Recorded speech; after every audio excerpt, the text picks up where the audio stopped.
Bonjour tout le monde et bienvenue dans votre chaîne BMTV avec une nouvelle séquence sur la rotation des camions.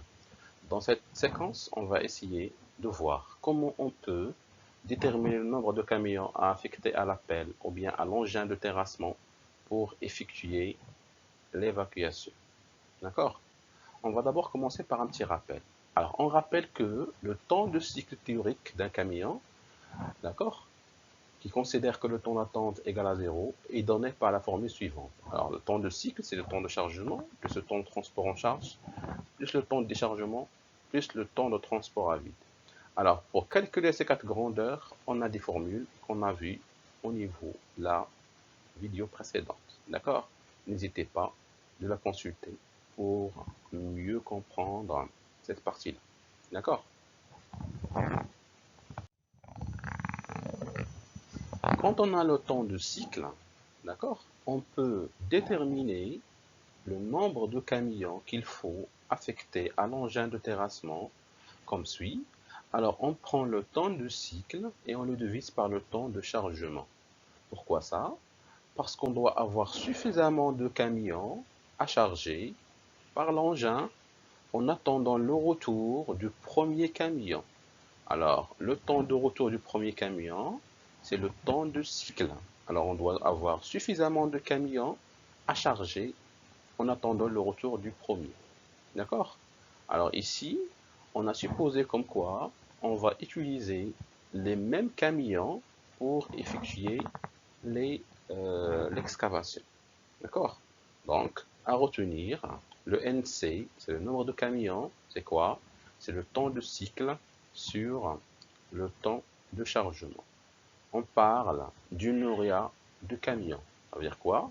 Une noria de camions, c'est l'ensemble des camions à choisir pour effectuer l'évacuation des débits. Exemple. Alors, on va traiter cette partie avec cet exemple-là. On va considérer qu'on a un temps de chargement de 0,6, un temps de transport en charge de 0,4, temps de déchargement de 0,08 heures, le temps de transport à vide 0,2 et le temps de cycle, c'est quoi? C'est la somme, ce qui donne les 0,84. D'accord? Si on calcule le NC, on va retrouver que le NC égale à 5,25 camions. Alors, vous voyez ici qu'on a le choix de prendre 5 ou bien 6 camions. D'accord? Alors, quand vous choisissez 5 ou bien 6, automatiquement, c'est comme si, vous tolérez l'attente soit de l'engin ou bien des camions. Alors, nous allons montrer graphiquement que le choix d'une solution ou d'une autre entraînera obligatoirement l'attente, que ce soit de l'engin ou bien des camions. Si on prend NC égale à 5 camions, alors on va essayer de tracer le planning chemin de fer qui va modéliser l'opération, d'accord? Alors voilà le premier camion qui est en bleu, il va charger, il va partir. Voilà, il charge, il part. Le deuxième camion, il va entrer en jeu, il va charger, il va partir. Le troisième camion, il va charger, il va partir. Le quatrième camion et le cinquième camion. Alors, et voilà le premier camion qui arrive après, d'accord? Donc vous voyez ici qu'il y a un petit déphasage, d'accord? Entre le départ du cinquième qui est en rouge et l'arrivée du sixième, du premier plutôt, qui est en bleu, d'accord? Alors, cette, ce petit intervalle constitue quoi? Le temps d'attente de l'engin, d'accord? Il a chargé le cinquième et il attend le retour du premier, d'accord? On remarque donc que le cinquième camion a fini de charger alors que le premier n'a pas encore fini son cycle. L'engin doit donc attendre. Comment on peut calculer le temps d'attente? Le temps d'attente est calculé comme suit. Le temps d'attente de l'engin, alors attention ici, c'est l'engin qui va attendre. D'accord? C'est le temps de cycle moins le nombre de camions fois le temps de chargement. D'accord?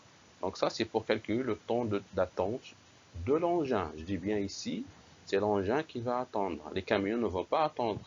Parce que le camion, une fois arrivé sur chantier, il va trouver la machine libre, donc il va entrer pour charger directement. D'accord? Pour le deuxième cas, donc pour NC égale à 6 camions, d'accord? On va faire la même méthode. Voilà le premier camion qui va charger et qui va partir. Le deuxième il charge et part. Le troisième il charge et part. Le quatrième il charge et part. Le cinquième et le sixième. D'accord? Voilà, on remarque là que le premier camion a fini son cycle. Et le voilà. D'accord? Alors que le sixième n'a pas encore fini de charger. Le sixième qui est ici, le marron, il n'a pas encore fini son chargement. Alors le premier camion doit attendre. Il doit attendre jusqu'au départ du sixième. Alors pour calculer le temps d'attente des camions, c'est quoi? C'est le nombre de camions fois le temps de chargement moins le temps de cycle. D'accord? Donc dans ce cas-là, ce sont les camions qui vont attendre. D'accord? Voilà, c'est la fin de cette séquence. J'espère que vous avez bien compris la partie qui concerne la détermination du Nouria du camion.